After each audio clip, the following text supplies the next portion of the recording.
Each lesson begins with an essential question. You heard a reference to the Cornell notes. That's also part of this. It's one of the lessons embedded in our manual and in some of our materials. So that I know that some of you do some AVID strategies. So we do have the essential question, guiding questions. Your objectives are already done for you. It talks about how to prepare yourself in advance for some of these lessons, which majority of the things are done for you. It's just like making copies if you wanted to of the materials. There's materials for you, student materials, and of course, we love vocabulary. So you can go to the next piece. We're going to look at Unit 3, Lesson 8. So if you have that open, if not, it's okay. Every lesson begins with a do now. And if you know anything about Bambrick talks a little bit about do nows and how it just kind of sets the tone and sets the pace for our students and the expectations. A lot of our teachers have this on the board when they start, and that's just so they can take roll attendance, get themselves organized, kind of setting again the precedence for what the classroom is going to look like for that moment in time. You can do this in several different ways, right? You could have them answer this on a sticky note and paste it somewhere, like on a poster up in front of the room. You could have an interactive notebook. You can have students just write it and keep it on the side for them. They can share it with a partner, turn and talk, some of those strategies that you can utilize for the do now. So every single, again, lesson starts with a do now. Okay, again, another thing that we start out with is an agenda. Kids need to know where they're going. We need to know where we're going as educators. And so by the end of today's lesson, we always talk about the students will be able to, or I will be able to, name the steps to a SMART goal, identifying appropriate goals to set, and setting a SMART goal. So again, this is the unit that's talking about managing my learning and setting SMART goals. And so we really want to bring that to life for the students. So we're going to look right now at one of the activities, and this is the value of goals, and this is on the next slide.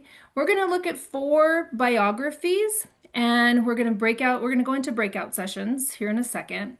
And we're going to have a little bit of biography. We're going to have a discussion. This is the same thing you would do in your classroom. Here's where the autonomy comes in and makes things a lot funner as a teacher. So you have this, how would you implement this? There's a couple of different ways. You could have 4 groups where they do a jigsaw type of strategy. You could put these around the classroom and have a butcher paper with wows and wonders where the students can kind of annotate some of the things that they were thinking about as they read it. Different methods. Again, you have the autonomy to make it your own, whatever you feel best in doing. And this is all on the PowerPoint for you, so it's just strategically placed. Okay, so here's what we're going to do. We're going to go into breakout rooms, 4 breakout rooms. We're going to be in there for about 4 minutes. You're going to read a short summary of these very famous people, Venus Williams. You're going to have Katie Ledecky, Thomas Edison, and Will Smith. And the expectation that we would have for students as well, that we would put on the board for them to see what's expected of them, is each team is prepared to share a short summary of the biography, read the quote to the class, and state in their own words how the team thinks the quote applies to goals and setting. So on the next slide, you'll see these are the expectations that we would have for our students when they're completed with their small group. Okay? That sounds pretty good. So your job in your breakout room is you guys are gonna read the quote, and Jerry's gonna put those quotes in the chat for us. And you're going to read the quote that correlates with your room. So if you are in room 1, you're going to read quote 1. If you're in room 2, you're going to read quote 2 together. And then just share in your own words how you think that quote applies to goals and goal setting. And then we'll come back, choose somebody within your breakout room who's going to be your spokesperson. Well, I think everyone's back. So we're going to hear from the group. So again, if you're in your classroom, you could have one spokesperson. You could have this, if you had done this as a gallery walk, you could have one student stay at like the area that you had written down the wows and wonders to like present the information that they gathered, just like we do in our own, professional developments as adults. So let's just bring that to the classroom if you wanted to, or you could do it in the jigsaw method like we're going to do here today. So let's hear from team 1, who's the spokesperson, and let's talk about some of the things that you think, how your team talked about how the quote applies to goals and goal setting. Michelle, I think we have teams 2, 3, and 4. Okay. Were you gonna present one though? Did you say?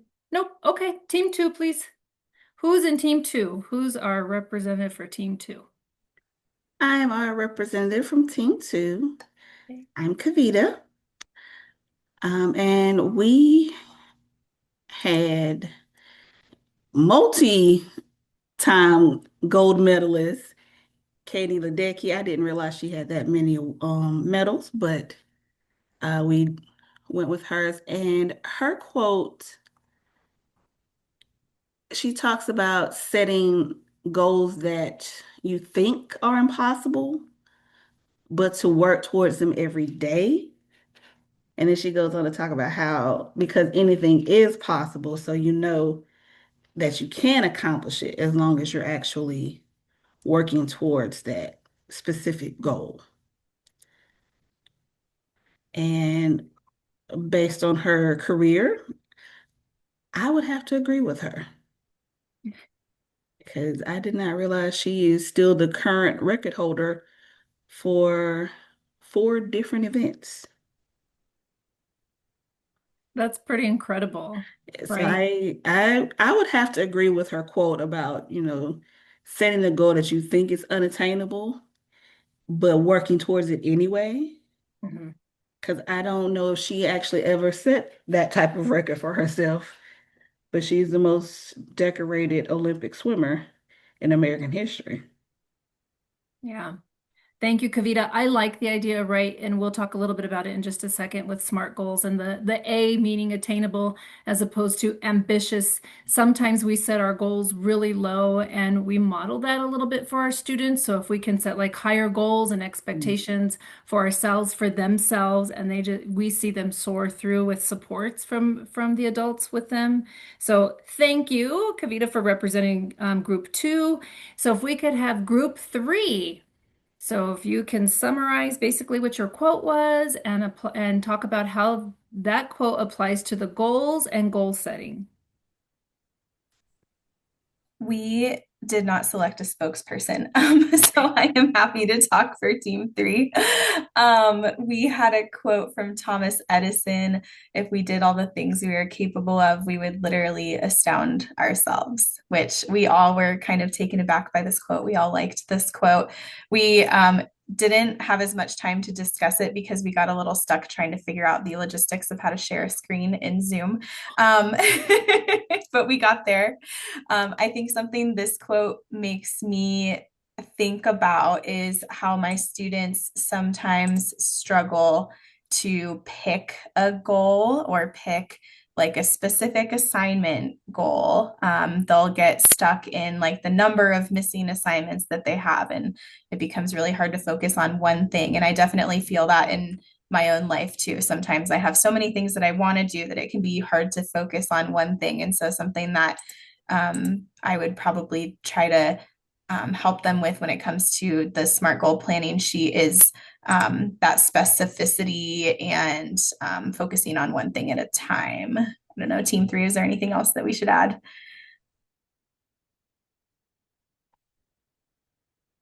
Cool. Thank you. Tammy thinks you did a great job, Aaliyah.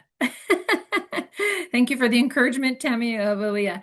Yeah, right. Like just I think that it's like a simple quote, but it's truly like how many times have we fulfilled a goal or went above and beyond it and thought, oh my God, I really did that. That's so cool. So imagine how our kids feel, right? So great. Thank you so much. Okay, group four. And they're going to be talking to us about Will Smith, who's our spokesperson for group Hey four. there. So my name is Veronica. I am from Albuquerque, New Mexico, Health Leadership, and I had Diane from Birmingham, Alabama as my partner. And our quote was Will Smith, "I never viewed myself as particularly talented. Where I excel is ridiculous, sickening work ethic. While other guys are sleeping, I'm working." And Diane really shared insight in just how she felt that Will Smith identified where he needed to work. Like he identified, this is my talent, this is not my talent, but also then identified that he had to work harder, right? And I kind of talked that as productive struggle, and really turned it back to like, really instilling in our kids of you're not going to be good at everything right away. And that doesn't mean that you just stop and say that you can't do it or it's not for me. That sometimes well, not sometimes, all the time the learning is in the struggle. And sometimes you have to dig your heels in and there's the grit of being, this is what I'm going to do. So that's how we kind of summed up the quote. I love that, Veronica. Thank you for sharing and thank you for being the spokesperson for your group. That whole grit, right? I think that, if you've read Duckworth, is it Duckworth's book about grit and how that, it's not as much as hard work and being this highly intelligent person. It's actually about having the grit, right? That nitty gritty to go forward.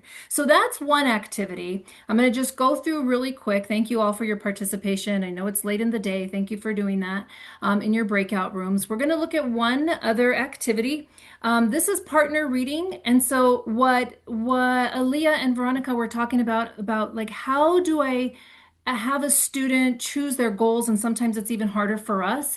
In this reading that you could have partner reading, you could do a jigsaw, however you decided to do it. At the bottom, it says to ask yourself these questions. What's important to me? What do I find interesting? So really some guiding questions and helping our students develop a goal for themselves. And then as we move along, you could, after you hand this out or post it around the room, however you wanted to do this, on the next slide, you'll see the partner reading kind of piece. So really the teacher doesn't have to come up with what are the questions I'm going to ask them after they read this piece, right? It's already here for you in a partner reading. What is the value of goal setting that they can figure out, and why do we write down our goals? We heard Betsy talk about close reading strategies. Perhaps that's something that you use with that one pager. And then we're going to move into the activity 3, and that's really defining your SMART goals, and that's on the next slide. And really you heard me say specific, measurable, attainable, or ambitious, relevant, and time-bound. So however you feel that A needs to be. We will show this to the students, and then on the next page, they have a fillable, or if you utilize an interactive notebook, students can also do it this way. One of the things I taught special education, so for me, it was really important to have students draw something to remind them, really bringing that to life for the students. It works really well also for our students who are speaking English as a second language. So you could have them fill out what each letter means and then draw a little picture or an example to remind them what it meant. And then we have on the next slide, planning time. So actually having students plan out their SMART goals. So this would be an individual activity for them. They're going to take time to fill out their planning sheet, and we have an example of the planning sheet here. So what does that look like? Some independent time, maybe some conversation consultancy with the teacher to help guide them through that, and that they would keep that somewhere on their desk. So as we move to the next slide, formative assessments. So some of these are so hard to come up with exit tickets, right? We all love exit tickets. Sometimes it's hard to come up with the right formative question to ensure that our students understood the material and their time with us. So their exit ticket could be, my first step to completing my SMART goal is, and just allowing them to thinking about those steps in reaching those goals for themselves. And so that's just a snippet, you guys, of the lesson from Unit 3, Lesson 8. There's so much more, and please feel free to reach out if we can support you with going through these lessons.